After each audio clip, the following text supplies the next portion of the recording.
I made a list of all of my yeses, like literal list, pen to paper list, and then gut punch moment. I realized very little, very, very little of my week was spent in my yeses. No wonder I was burnout.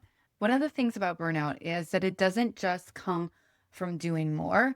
It's also when we spend time doing things that aren't filling us up. And if you would rewind about 10 years ago, I was spending majority of my time in the no zone. Those things that you're like, wish they weren't mine, but I got to do them. So you do them. That was almost my entire week. So I started to ask myself, what if I could flip this? What if I could spend 80% of my time in my yes zone and only 20, maybe even 10, or heck, let's get it to 1% of my time spent in the no zone? Could I do that? Today's episode is all about how I flipped it. And I did it, y'all. I did it. So you want to know how I flipped it? Let's do this. So one of my favorite questions to ask myself, I do this sometimes on a monthly basis, even more if I just feel like I need it. I just ask myself, where in my life do I need more yeses? And where do I need more nos? I also just take a moment to take stock of what are my yeses? What do I want to be saying yes to? What do I want more of in my life? What do I want less of? Right? It's a really simple question, but it's wildly clarifying. Because here's what I realized. I had a calendar that was really full. I was doing all of the things. But when I looked closer, almost all of those things were in my no zone. So let's take a journey and figure out how I flipped my time so that much, much more time is spent in my yeses and very little time is spent in my nos. Hi, y'all. I'm Dr. Danielle McHugh. I'm a professor. I'm a mom. I'm a planner and an absolute ritual nerd. I help people navigate change using research, rituals, and intentional action. I'm hoping that today I can give you some really practical, easy steps that you can implement in your own life to turn your calendar into something that's full of yeses. So that when you look at your calendar, you don't feel overwhelmed, you don't feel dread, you just feel like, ooh, this is gonna be fun. All right. So probably the first step for me, and I do feel like all of these steps are incredibly iterative, meaning I go through these steps, I learn them, I get loosey-goosey with things, and life gives me another lesson, and I learn again. So it is really an iterative process. Also, I do think that we evolve, we shift, we change as humans. So what are yeses and what are nos do change over time. So the very first thing was I had to get radically honest with myself.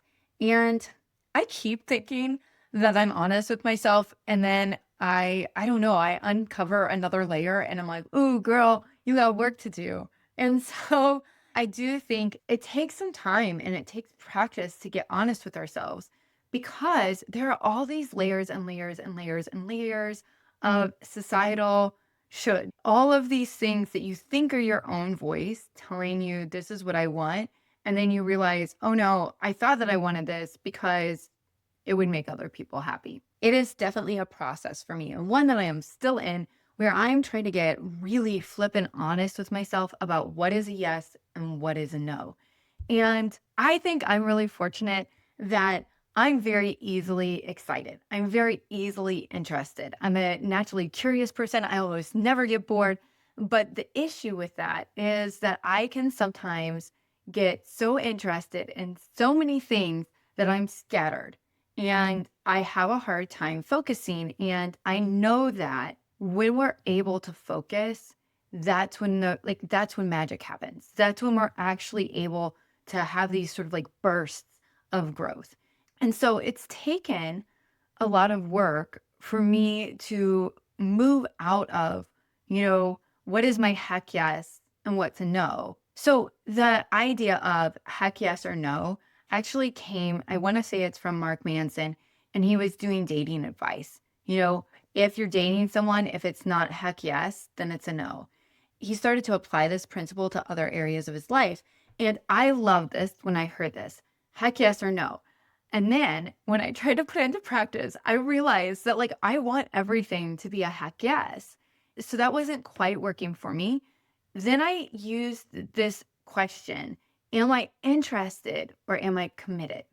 And the way that I sort of distinguish here is that when I'm interested, I can be like, ooh, fun, let's do this. Yay, let's explore. And I get really curious. But committed means that I'm willing to say no to some other things in order to make this yes happen. This question is still incredibly important to me. I do like asking myself, am I interested or am I committed? I will say that through my planning practice, because I see planning as personal development, and I have so many processes of reflection as part of my planning ritual, over time, I have gotten to know myself a heck of a lot better.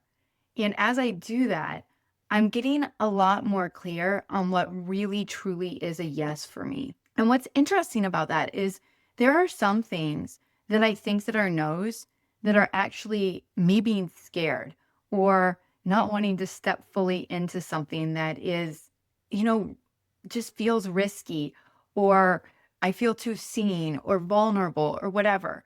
Whereas with yeses, I realize that sometimes I want to say yes to other things because I don't always think of myself as a people pleaser, but I'm a people pleaser. I don't know, like the rest of y'all. I think that's like kind of a beautiful thing, right? I think that it's a beautiful thing to give a hoot about other people. But I have learned that there are times where I have to ask myself, am I really interested and curious about this project? Or is it that I really am invested in this relationship? And if it's a relationship, can I say no to this project and find other ways to cultivate the relationship that I'm seeking?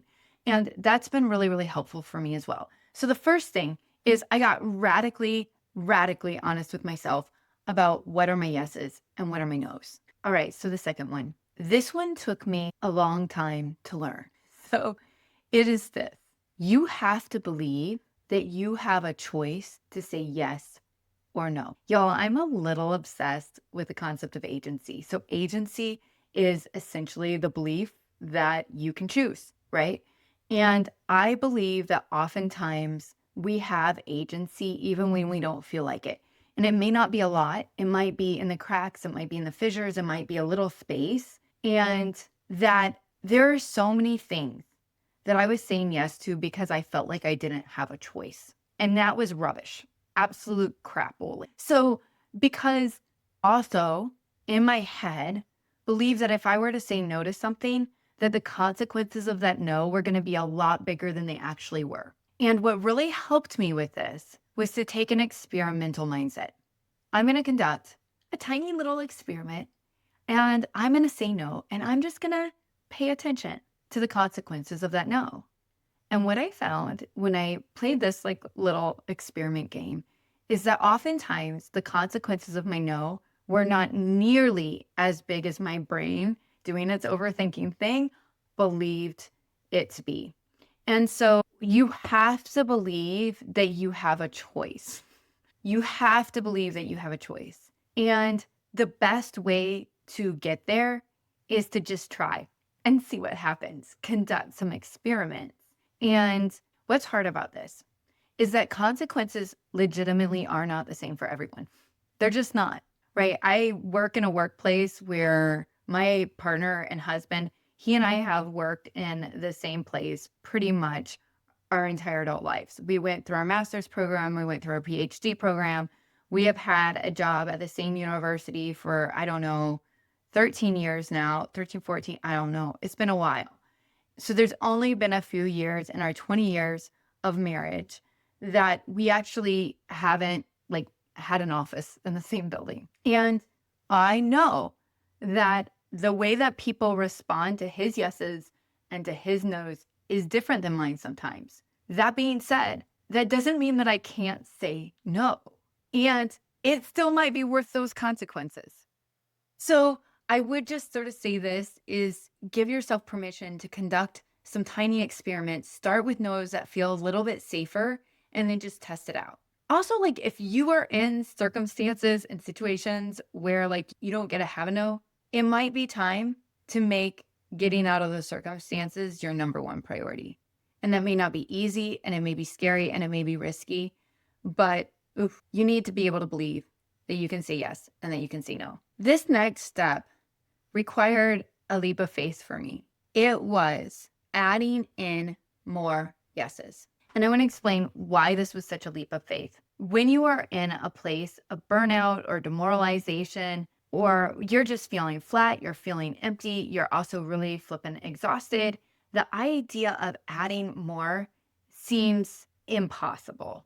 And it doesn't seem like that could solve anything. What was interesting though is someone who is in a cycle of overcommitment, it was actually easier for me to start by adding in than it was for me to start from subtracting. By adding in just more things that lit me up. So that might be, dates with my husband. It might be popsicle time with a friend. It might, all of those little things that just light you up and bring you joy. I just started saying yes to more of them, and it was awesome. And what I noticed at first is that when you really are saying yes to your yeses, they don't take energy from you, they actually give you energy, especially if you've been radically honest with yourself about what those yeses are. So then from there, I say my yeses, I'm adding them in, I'm prioritizing them, I'm making my yeses happen. From there, the next step was savoring. Laura Vanderkam in her book, Off the Clock, talks about the relationship between savoring and time, and that when we savor, we actually slow down time. So if you've noticed that there are times where time moves really quick and there are times that just drags on, that savoring is actually an activity that can help us drag time. That time is really, it is relative, and there are things that we can do that can make time expand or contract. And savoring is this lovely thing that expands time. So I would savor my popsicle. I would savor going on a date with my husband. I would try to do this thing. I would take memory pictures where I just notice all the little details. I would offer up gratitude. And by savoring my yeses, I think that it just felt good. And if there's anything that you could actually take from this video, it's just how can you add in more things that make you feel good?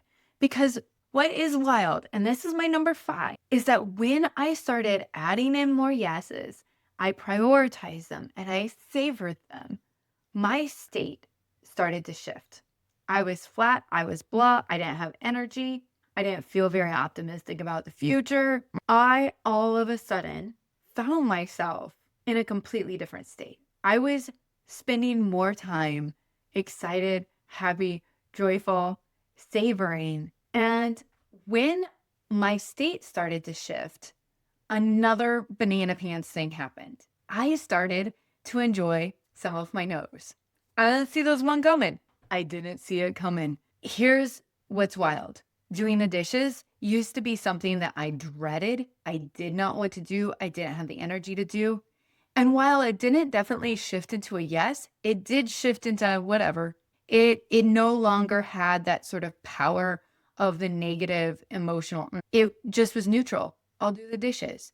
And I noticed this about several of my no's, or things that I wanted to be yeses, but really kind of weren't if I was radically honest with myself, started to actually become yeses. So I have some pretty clear memories of when my kids were little, going to the park with them and wanting to be excited to play with them at the park. And I would fake it, and I would fake it well, I hope.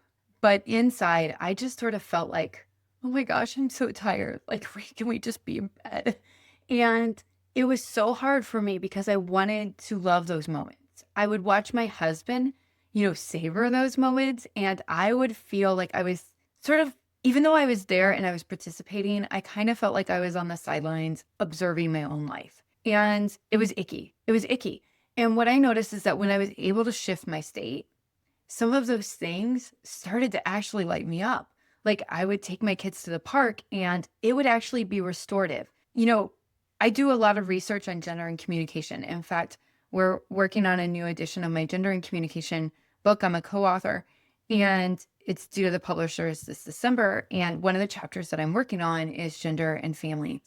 And it's so important to talk about this second shift that many parents have. I think that this applies across all genders, but I do think that particularly women experience this sensation of, working double duty. So you work all day, you get home, and you're working a second shift with your kids. And this is real and it's problematic and we need to address it as a culture. That being said, there's a part of me that very much recognizes that when we are living well, when our workplaces create space for well-being, when we come home and we have practices that facilitate our well-being, when we're willing to say no to our kids being in 50 million activities all of the flipping time, that also wears us out, we can be present and we can do those sort of second shift things and it doesn't feel like work. It feels like restoration. And that shocked me a bit, that these same activities that used to drain me no longer did once I had shifted my state. I noticed this with so many things. Exercise was no longer something that I had to do. You should do. Get it together, girl, and go exercise. Exercise became, it felt like self-care. I felt like, oh, I'm choosing me. I get this time for me. This is awesome. I'm going to go lift some weights. I'm going to go to, I want to go to cycling and hang out with my friend. It was a really positive thing when my state began to shift. It was not until then that I really embraced saying no. I needed to say no to my no's. At this point, I had the energy, I had the clarity of mind, I had much stronger idea of what my yeses were and what my no's were because I was practicing radical honesty with myself. What is interesting is that at this point in my life, I swear some of my colleagues probably think that I'm fickle because I have moved through quite a few positions in the last few years. So if you're just checking in for the first time, I'm Dr. Danielle McGue. I'm a full-time professor. And one of my first sort of leadership positions that I took on is I was a fellow in a provost office. I was running a really big project called Cultivating Justice. And I created a course pulling together resources across the university as well as the Cedar Valley where I live, the community that I live, to really amplify the work that was already being done around issues around racism. And this was a really cool project to be a part of. At one point, I ended up needing to step down from that role. Those roles typically only last a couple of years, the fellowship position. And from there, I kind of needed to figure out what I was going to do. I thought I was going to go back to faculty, ended up taking on the role as Director of Women and Gender Studies. I did that for 2 years. And at that point, I realized that, I didn't want to spend all my time in meetings. I really wanted to spend my time with students. I wanted to be teaching. And so I made a shift back to that. And the moment that I did, another fellow position opened up, allowing me to do strategic planning at the university. And so now I'm running a strategic growth lab where I get to do a lot of the things that I do in my Plan Goal Plan business, but with a group and cohort of faculty at the university. And I feel so lucky. But I realized that as I was kind of trying on these different roles, I was learning a lot about what I wanted. A lot of people were asking me, like, are you seeking, do you want to become an administrator? My husband's a department head. And I was like, I don't know. Maybe I like doing large scale projects that work across disciplines and across areas at the university. At the same time, y'all, I like making. I do not like sitting in meetings all day. And it took me some trial and error to learn what my yeses were and what my no's were. And then to really activate that sense of agency. I can say yes or no to this, and to practice that in my job. And so I probably looked a little bit fickle. What do you do? One of the coolest things about this moment of saying no to my no's is that I've really been pondering the question, how do you quit well? How do we quit ethically? How do we make sure that we can, to use the language of Emily P. Freeman, how do we leave a room in a way that leaves that room with all of the resources that it needs and takes care of the people that are staying in that room? And that has been such an interesting, journey for me that I'm still unpacking. But I was really thoughtful about how I said my no's. I was really thoughtful about my exit strategies. I was really thoughtful about how do I quit well. And I ended up saying no to some things that were wildly fun for me. And that was really hard too. And it wasn't because I didn't think that they had value. It was because I needed to create space for some yeses that I knew were going to be expansive. So if you are in a place where you are wondering, where did my energy go? I want you to take some time to explore this question. Where do I need more yeses in my life? And where do I need more no's? I believe that this could be one of the most important questions that you ask yourself all year. And if no one's told this to you lately, you do have a choice. You can design your days. And your yeses, they're waiting. Be bold, be balanced, and be well, friends.